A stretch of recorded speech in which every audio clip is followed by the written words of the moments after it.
Here's a featured clip from one of your favorite Podcast One shows.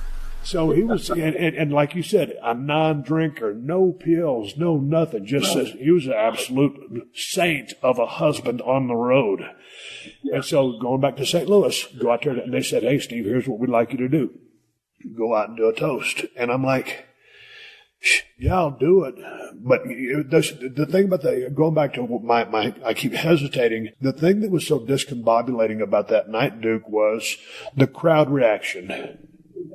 They were obviously many, very, very sad that someone had been killed the night before, but many of them there wanted to see a wrestling show full of all the bells and whistles and the stuff like that. So there was kind of some mixed reactions out there. Sure, everybody was sad that Owen had died, but they also had anticipated or expected to get the razzle-dazzle Monday Night Raw, Raw is War show.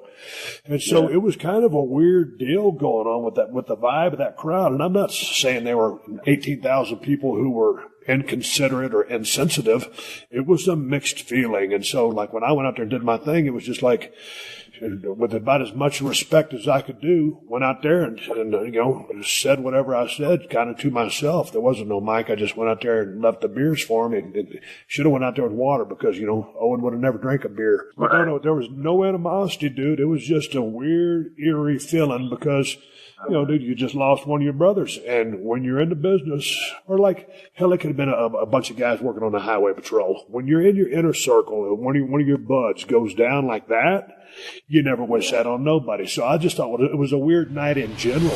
To hear more, click on the full show link in the Podcast One app or go to PodcastOne.com.